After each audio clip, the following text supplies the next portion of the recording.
मेरे प्यारे देशवासियों, आज नेशनल साइंस डे भी है। आज का दिन भारत के महान वैज्ञानिक डॉक्टर सीवी रमन जी द्वारा की गई रमन इफेक्ट खोज को समर्पित है।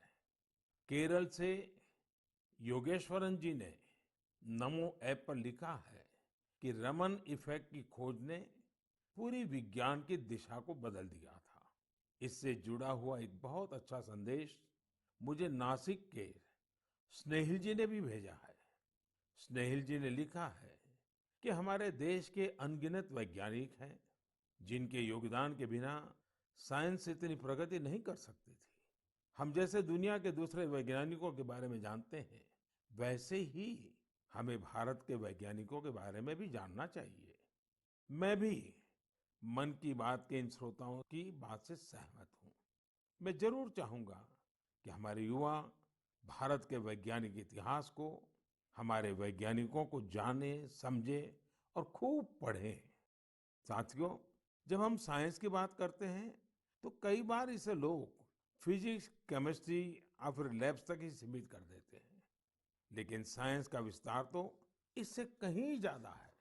और आत्मनिर्भर भारत अभियान में साइंस की शक्ति का बहुत योगदान भी है। हमें साइंस को लैब टू लैंड के मंत्र के साथ आगे बढ़ाना होगा। उदाहरण के तौर पर हैदराबाद के चिंतला वेंकट रेड्डी जी हैं। रेड्डी जी के एक डॉक्टर मित्र ने उन्हें एक बार विटामिन डी की कमी से होने वाली बीमारियां और उसके खतरों के बारे में बताया। रेड्डी जी किसान हैं। उन्होंने सोचा कि वो इस समस्या के समाधान के लिए क्या कर सकते हैं। इसके बाद उन्होंने मेहनत की और गेहूं चावल की ऐसी प्रजातियों को विकसित की जो खास तौर पर विटामिन डी से युक्त है। इसी महीने उन्हें world intellectual property organisation Geneva से पेटेंट भी मिली है। ये हमारी सरकार का सौभाग्य है कि वेंकट रेड्डी जी को पिछले साल पद्मश्री से भी सम्मानित किया था। ऐसे ही बहुत इनोवेटिव तरीके से लद्दाख के उरगेन फुत्सौग भी काम कर रहे हैं।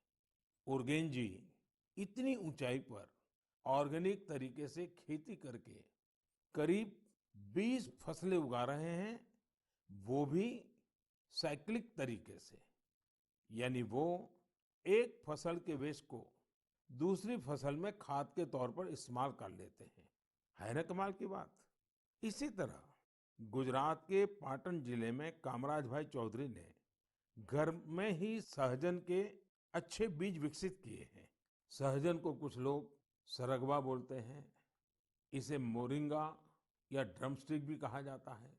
अच्छे बीजों की मदद से जो सहजन पैदा होता है, उसकी क्वालिटी भी अच्छी होती है।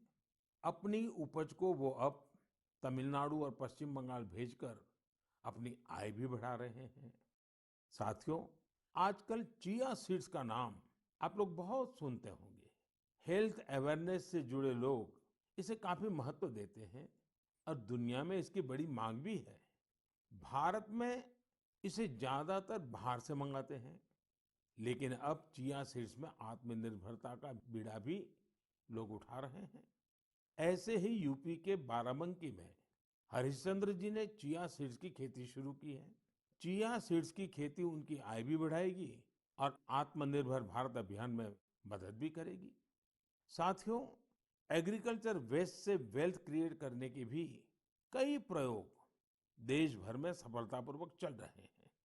जैसे मदुरई के मुरुगेसन जी ने केले के वेस्ट से रस्सी बनाने की एक मशीन बनाई है।